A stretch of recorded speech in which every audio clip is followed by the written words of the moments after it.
कच्चा चिट्ठा में आज बात होगी ज़ेलेंस्की के खूनी बदले की। यूक्रेन ने रूस पर साल 2023 का सबसे बड़ा, सबसे खतरनाक हमला कर दिया और यह हमला इतना बड़ा है कि रूस के 1000 किलोमीटर अंदर घुसकर एयरबेस को ही उड़ा दिया गया। पूरी दुनिया में रूस की जो किरकिरी हो रही है, उसके बाद अब इस महाजंग में खून खराबा और ज्यादा बढ़ने की और ज्यादा खतरनाक होने की आशंका है।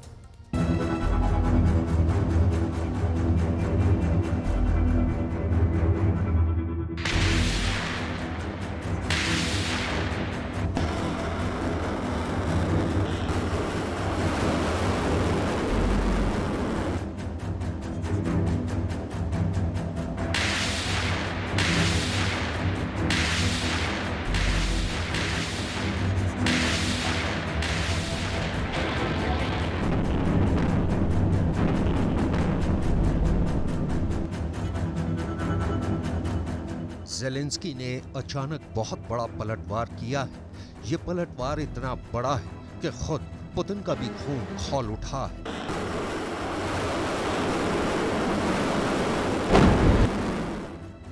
कई अखबार दावा कर रहे हैं कि पुतिन इतने नाराज हैं कि एक के बाद एक साथ 44 मिसाइलें कीव पर दाग दी हैं।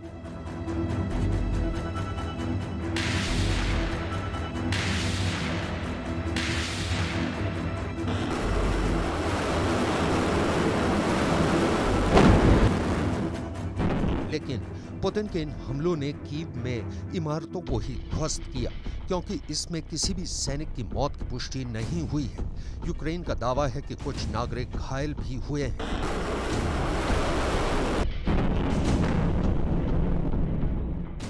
असल टेंशन की बात यह है कि ज़ेलेंस्की ने यह ऐलान कर दिया है कि यूक्रेन ने 700 किलोमीटर तक हमला करने वाली मिसाइल तैयार कर ली है। इस घोषणा के बाद आखिर क्यों पूरी दुनिया में चर्चा शुरू हो गई है कि अब विश्व युद्ध कभी भी छिड़ सकता है और कभी भी पुतिन परमाणु बम का इस्तेमाल कर सकते हैं।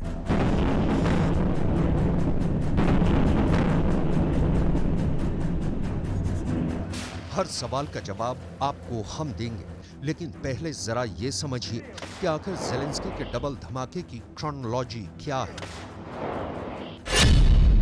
सबसे पहले ज़ेलेंस्की ने रूस के अंदर 800 किलोमीटर तक घुसकर रूस के ही एयरबेस पर हमला किया और इससे पहले कि रूस संभल पाता, ज़ेलेंस्की ने यह ऐलान भी कर दिया कि यूक्रेन ने 700 किलोमीटर तक मार करने वाली मिसाइल भी बना ली है।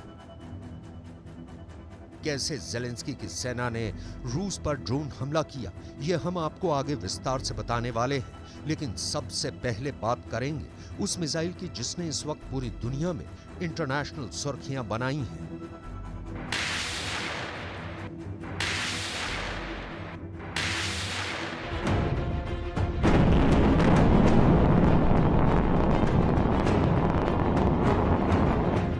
ज़ेलेंस्की ने खुद ये ऐलान किया है कि यूक्रेन के पास अब 700 किलोमीटर तक वार करने वाली मिसाइल है।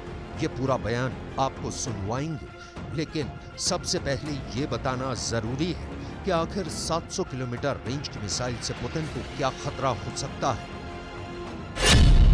दरअसल यूक्रेन ने एक वीडियो जारी करके ये दावा किया है कि रूस के 2 हेलीकॉप्टर और 1 लड़ाकू विमान मिलकर भी यूक्रेन के एक ड्रोन को मार गिराने में नाकामयाब रहे। ये वो वीडियो है जिसके बारे में यूक्रेन ने दावा किया है कि रूस का एयर डिफेंस बेकार है और वो इस लायक भी नहीं है कि ड्रोन को मार सके, और यहाँ तक कि 2 हेलीकॉप्टर और 1 लड़ाकू विमान भी यूक्रेन का एक ड्रोन नहीं गिरा सके। हालांकि ये यूक्रेन का एक प्रोपोगेंडा वीडियो भी हो सकता है, लेकिन इस सच से इनकार नहीं किया जा सकता है कि रूस के अंदर करीब 500 किलोमीटर घुसकर रूस की राजधानी मॉस्को में पुतिन के आधिकारिक आवास क्रेमलिन के गुंबद पर ड्रोन अटैक कर दिया गया। तो ये सवाल काफी बड़ा है कि आखिर ड्रोन को रोकने में रूस का एयर डिफेंस कैसे फेल हो गया।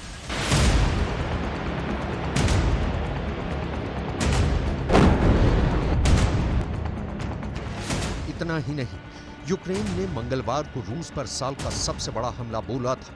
यह भी एक ड्रोन हमला ही था।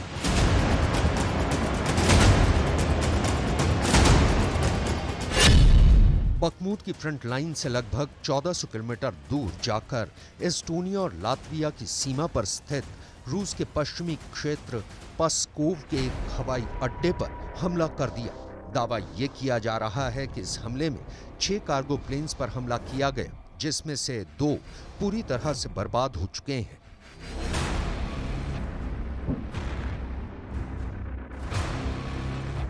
ये उसी हमले की सैटेलाइट तस्वीरें बताई जा रही हैं। तस्वीरों में साफ देखा जा सकता है कि एयरबेस पर विमान बड़ी संख्या में मौजूद है, लेकिन तस्वीर में ही 3 धमाके भी नजर आ रहे हैं, यानी एक तरह से हमला सफल माना जा रहा है। लेकिन इसके बाद भी यूक्रेन नहीं रुका और रूस के ओयोर, ब्रॉन्स्क, रियाजान, कलूका और राजधानी मॉस्को के आसपास के क्षेत्र में कई और ड्रोन हमले कर दिए। हालांकि रूस ने दावा यह किया कि उसने ये सारे ड्रोन्स मार गिराए हैं।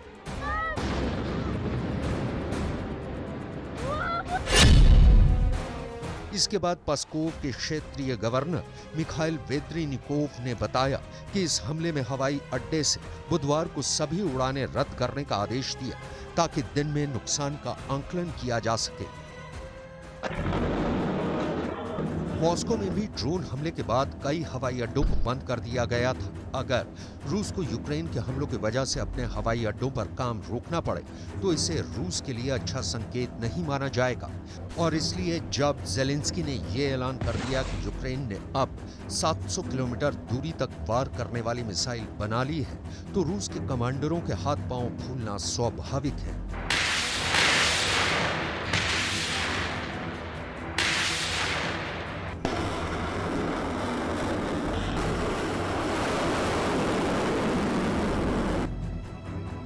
दरअसल अभी तक लड़ाई यूक्रेन के अंदर लड़ी जा रही थी, लेकिन बड़ी चालाकी से धीरे धीरे ज़ेलेंस्की इस जंग को रूस के अंदर शिफ्ट करने की कोशिश कर रहे हैं। मॉस्को पर ड्रोन हमला इसी कोशिश का हिस्सा है। अभी पिछले हफ्ते ही रूस और यूक्रेन के बॉर्डर पर मौजूद रूस के कुर्स्क स्टेट पर पेपर ड्रोन से हमले का दावा यूक्रेन की खुफिया एजेंसी के सूत्रों के द्वारा किया गया था और एक हफ्ते के अंदर ही यूक्रेन ने बखमूत से 1400 किलोमीटर दूर ये हमला करके सबको चौंका दिया है। दरअसल यूक्रेन के अंदर सूमे प्रांत के सत्या हाइलेविक इलाके की दूरी मॉस्को से सिर्फ 550 किलोमीटर है और ज़ेलेंस्की का दावा ये है कि यूक्रेन ने 700 किलोमीटर तक मार करने वाली मिसाइल बना ली है। इसका मतलब साफ है कि अब यूक्रेन मॉस्को पर मिसाइल हमला करने की कुव्वत हासिल कर चुका है।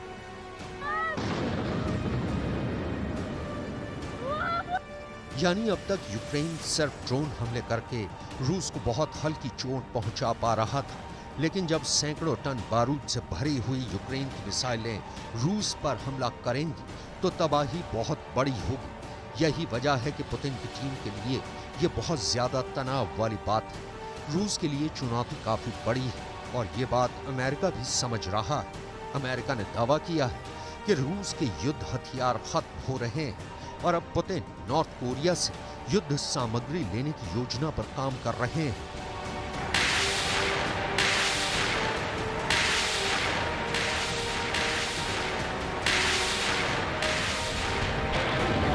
Negotiations between Russia and the DPRK are actively advancing.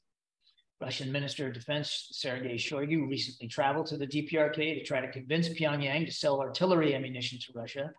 Since that visit, President Putin and the leader of the DPRK, Kim Jong-un, have exchanged letters pledging to increase their bilateral cooperation. Our information further indicates that following Shoigu's visit, another group of Russian officials traveled to Pyongyang for follow-on discussions about potential arms deals between the DPRK and Russia. Following these negotiations, high-level discussions may continue in coming months. NATO के 30 देशों के खिलाफ अकेले जंग करना आसान नहीं है। अभी तो पुतिन और रूस के लिए ये पता लगाना भी जरूरी हो गया है कि क्या अमेरिका ने 700 किलोमीटर तक मार करने वाली मिसाइल को बनाने में यूक्रेन की मदद की है, क्योंकि यूक्रेन के पास पहले लंबी दूरी की मिसाइलें नहीं थी। हालांकि नेपच्यून मिसाइल से ज़ेलेंस्की की नौसेना ने रूस के मॉस्कोवा युद्धपोत को डुबो दिया था नेपच्यून मिसाइल 100 से 150 किलोमीटर की दूरी के टारगेट को ही हिट कर सकती है, लेकिन अचानक 700 किलोमीटर तक वार करने वाली मिसाइल होने का दावा करके ज़ेलेंस्की ने पूरी दुनिया को चौंका दिया है और रूस के कमांडरों को भी डरा दिया है।